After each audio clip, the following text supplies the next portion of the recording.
Hello, we're here with Karina Christensen. She's our expert in real estate over here in the Pacific coast of Baja California Sur. Karina, thank you for your time. Great. Thanks, Alejandro. It's nice to see you again. Nice to see you. We're actually, right now, we are at Elías Calles, which is south of Cerritos. And we are at one of Karina's listings. It's Rancho 82, correct? That's correct. We'd like to talk about precisely this area of the Pacific coast, which is not necessarily so well known as the Cerritos, Pescadero, Todos Santos corridor, no? Exactly. But it's gorgeous. Like right now we were sitting looking at the ocean, just like four whales came swimming by, but I'll let you describe Elías Calles. What's it like? You know, Elías Calles is definitely still a really secret spot on the way, on the highway from the Cabo Marina to Todos Santos and Las Paz. And you would normally pass this by if it wasn't for a couple of landmarks. And one of the landmarks is the home that's actually on this property. It's called the Church House, and it's well known by all the neighbors and people in the area as Casa Iglesia. And that is an estate that we're currently listing and selling. And it is one of those typical properties here in Elías Calles. It's not a little, it's very rural here. As you saw, we're all on dirt roads, and most people will miss it if you don't know where this is. Yes. Yeah. It's how far away from Cerritos, so we can... So we're literally 8 minutes away driving from Cerritos. We're 15 minutes from Todos Santos, north of here. And so you're very close to shopping and restaurants. And we're about 30 minutes from the marina in Cabo San Lucas, where you came from. So the location is fabulous because once you get here, you really don't have to go anywhere. But if you want to go and surf at our famous surf break in Cerritos, you go north. Todos Santos, have a meal, 15 minutes, and you can be back, for dinner. So the location is fantastic, but it feels very remote, doesn't it? Very secluded. Very right? secluded, yes. I guess we're a little bit on the southern edge of Elías Calles, right? Because we are. Over there, I can see a lot of farmland, a lot of palm trees. Yes. It's a farming community. It's a farming community. And actually, this is how Elías Calles started. And Plutarco Elías Calles was a Mexican president in the 1940s. And it was all Ejido land. Yes. And we can talk a little bit about that. It was all Ejido land. And slowly over the last, I would say, 30 to 40 years, people have been buying up this land and building beautiful retreat spaces and compounds here. What kind of properties are available here? I looked at the MLS and it was mostly land, but I don't know if that's true or if it's land here oceanside or if it's more land over there up in the mountain. No, the land that you'll see on the MLS is mostly oceanfront, and it's really in Elías Calles proper, where the Elías Calles was subdivided by the Ejido, and they started selling off the land, and that's why there are smaller parcels available. There are 10,000 square meter lots, there are 5,000 square meter lots. That's what you're seeing mostly now for sale. There are family compounds that people have built over the last 20 years, beautiful contemporary oceanfront homes. There's a couple of homes that are just stunningly beautiful. You would never expect those kind of homes here. Of course, they're gated, very private. And then there's also still some oceanfront property available. Okay. And this, of course, is a mix, right? This is a property that was designed as a family compound, but the original owner never finished it.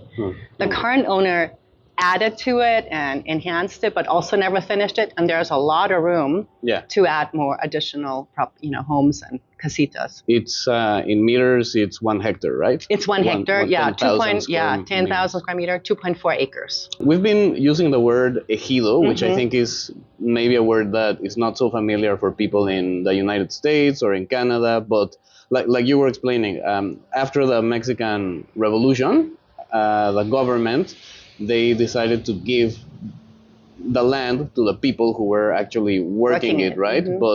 And then the ejido is kind of like a communal arrangement where the whole community owns the land, right? Exactly. It's basically a farmers cooperative.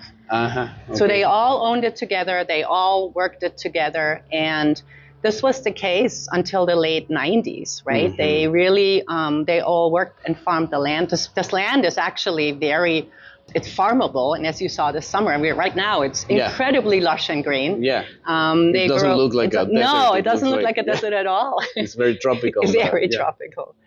And and so I think it was around the 90s when some of these Ejido communities decided that they wanted to start selling the land. And what's unique about this cooperative is that they all have to agree that they want to sell the land. You can't, it has to be a majority. So before the 90s, it was against the law to sell, and nobody could sell Ejido land, right? But after that, it became a possibility. And here's a question: Can the community decide to sell just part of the land, or like can they parcel it out? They can parcel it out, and some of the communities, like you see in Pescadero, and even in Todos Santos, they didn't sell everything all at once. They sold certain pieces and they subdivided it, and then they sold that, and then they subdivided the next piece because it was very smart because you couldn't sell all of those right at the same time. I think there's thousands of pieces of property just in Cerritos Beach. So they parceled them out and subdivided them, and at that point then they could sell, but only to Mexican nationals. Okay. Before we get to that point, which I think is very unique, some foreign buyers can think of the notion of communal ownership of property and get a little nervous because it's kind of very foreign to an American or so. If it's true, why do they get nervous, and what are reasons for them to not be nervous when they're looking at buying land that's Ejido owned or was Ejido owned? Exactly. Well, with so many things that are in foreign countries, the concepts are a little gray to foreigners, right? And the fact that Ejido land it had to go through proper channels to be able to get subdivided. So there had to be an official meeting. It had to be recorded in the RAN, which is the official registry for Ejido agrarian land, right? It had to be registered with that so that it became a legal piece of property.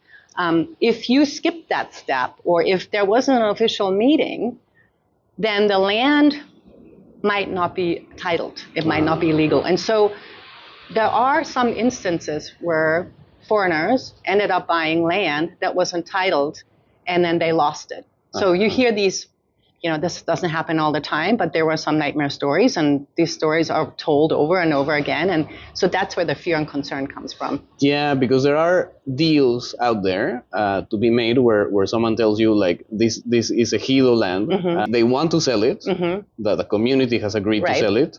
They don't have the title yet ready, but you can buy it. Yes. And maybe and then you can buy it for cheap because there's risk involved. So you have to understand that. Exactly. I'm not saying that there's scams. They not all of them. Some may be, but some may be legitimate deals. But you have to understand that there is a risk that the title never comes. That can happen. That can happen. But what we're talking about here is a different level of risk, because you're saying that what you should look at when you work with an agent that's on the MLS and all of that is that the title is clean, right? Well, and especially if you're here in Baja California Sur, we're very lucky to have an MLS. It's really the only place. Well, there's one in Puerto Vallarta, but it's really the only place in Mexico that system of advertising property is used. And they're using a lot of the US standards to make sure that those kind of issues don't happen to American buyers and foreign buyers, because there's Canadians and European buyers. So with our MLS, you cannot list Ejido property. Like, it will not allow to be listed. However, you can list, any other property, and it has to have a proper title. Like, you have to have the title in hand before you can list it on the MLS. It's very strict. So you can be mostly certain and that what you're finding on the MLS has a clear title. Yeah. That also will be reviewed again at closing. You'll have a closing attorney. You have to do due diligence. They're going to do the due diligence. They're going to do a title report. so that they can avoid some of these issues. Yeah. Okay. And about the fact that a Mexican owner has to own it first if it's ejido land. I think that's interesting because so this, like you were saying, this is called Plutarco Elías Calles. Yes. That was one of the first presidents, or the first president of Mexico after the revolution. And one of the promises of the revolution was that there was going to be an agrarian reform, but they kind of like postponed it until like the 40s, like you were saying, where actually it was another president that was very nationalistic, and that's the President Lázaro Cárdenas, and he also expropriated oil. So oil companies was back then it was owned by British and American, and now it's national. Only the Mexican state can that. The point is that it's a very nationalistic kind of thing, and he was the one that carried out the agrarian reform, established the ejidos, and I think one of the legacies of that is that if only a Mexican national can be the first buyer of ejido land. Is that how it works? So once the land has been properly subdivided, and now whoever owns this piece of property, the ejido owner, the next buyer has to be a Mexican national. Okay. Yeah. And if that step is skipped, it's really, that is one of the issues, right? So there's a lot of people that, it happened a lot on the eastern side, on the East Cape, where ejido trying to sell directly to foreigners, and there were some issues. Okay. Yeah, because it was not legally done. It was not by the law. Okay, so that's another condition. And okay, so after when it's actually legal to buy it, if you're a foreigner, you have to do the Fideicomiso, right? But that has nothing to do with the ejido. No. That has to do with the fact that it's close to the ocean. Yeah, that we're here in Baja California Sur. Everything from 50 kilometers in from the ocean and 100 kilometers from the border is restricted land. So the only way you as a foreigner can own it is through a Fideicomiso or a Mexican corporation. And how does that work? How, in a nutshell? It's really, people keep saying, oh, you're leasing the land. It's not true at all. It's a trust. It's a bank trust where the bank holds the title. However, you as the owner have all rights to encumber it, to sell it, to build on it, to modify it. You have all the rights. It's just a tool to hold the title. And so it's a 50-year title and trust, and you can always extend it by another 50 years, but you are the rightful owner, but the title is held by the bank trust. What happens if the bank fails? Like, do you keep your title or? Yes, the bank has it's not a value attached to the title. It's literally a piece of paper. So even if the bank fails, it is not a valuable asset. It's not an asset of the bank. Okay. And the other way, where you establish a corporation, how does that work? Yeah, you can as a foreigner be an owner in a Mexican corporation. It's a very lengthy and expensive process, and you would really only do that if you're doing it for commercial purposes. If you're an individual buyer, you're wanting to buy a second home here, it makes no sense to have a Mexican corporation. The reporting requirements for a Mexican corporation are punishing. You have to file every month hire an accountant, attorney, and you have to file reports every month. And it's just very cumbersome. So unless it's a commercial operation, I wouldn't suggest it. Okay. Also, so how do prices compare here in Elías Calles to Cerritos and Pescadero?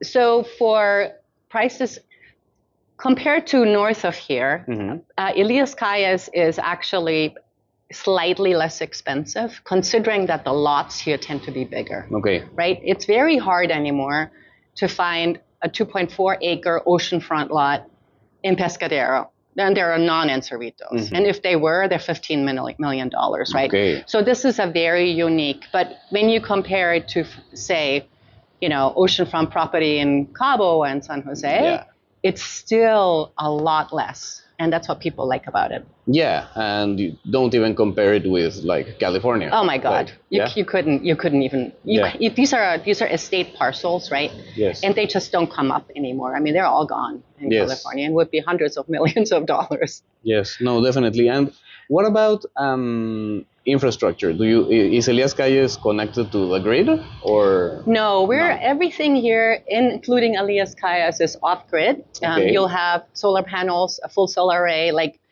this property has a full solar array, but every room has air conditioners. So, it's gotten very inexpensive to have solar panels and solar power and batteries and so forth. So they're all on solar. Elias Calles has its own water supply. There is actually a couple of wells. This property had a well. It has a well. But over the last 5 years, there just hasn't been enough rain to to recharge it, and so they're trucking in water. Yes, this year it rained a lot. Yeah, and so it's actually a little water in here, but I wouldn't drink it. So they're getting all the water trucked in from Pescadero. What's it like if for someone who has a second home here? Probably they're not living here full time, are they? But maybe they are. I don't know. But what's it like to stay here or live here? Yes. I would say most of the owners here are part timers, right? Yes. They don't live here. This was our client. This was his third home. They brought here the family on the weekends, and most of the properties in Elias Calles are that way, or they're seasonal owners that come down for the winter and then leave during the summer. So partly what people love about coming here is that it's secluded. Yes. And you literally at night, there is no lights. There are no lights. It's one of the places where you can see the stars. You just heard the whales go by. I mean, you could hear them breathing. Not only see them, but you could hear them. They're breathing right outside your door. And this is what people love. Yet, if you want to go out and have a nice meal, you'll go out once a week or a couple of times a week to go food shopping, or you go to a restaurant and bring it back here. But most of the time, you'll tend to stay in your compound. And that's why a lot of these people that build out these compounds have everything on site, right? This is like, we have a little outdoor bar and grills and a pizza oven, and, other properties have pools and hot tubs so that you don't have to go anywhere. You come here and you hang out and enjoy the quiet. So in a place that's changing so quickly, like Baja and Cerritos and Pescadero, it's really the rate of change is very high. Yes. How do you imagine this area, Elias Calles, in like 5 years? I think you'll see more and more people coming here, and mostly from Cabo, that have been there for a long time and used to love it, and it's gotten too crazy and it's gotten too hot.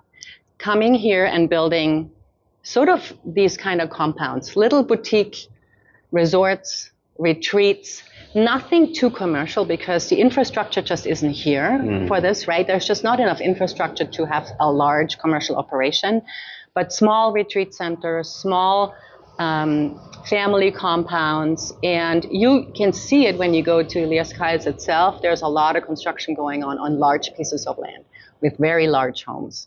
And that's really what I see happening. It's that these large parcels, I don't see people coming in and parceling them out. There's just no need for that here because people want to have a sense of space around them.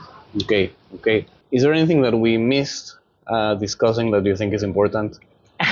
Or no, I think this was great. And I think that, having a lot of misconceptions about an area that is not like where we come from, right? Where we have the electric hooked up and the water hooked up, and then we have to deal with title issues, can be intimidating to buyers, right? But it really isn't. Once you understand what the actual underlying truths are and what the facts are, this is a normal transaction here. And this is just how it is here.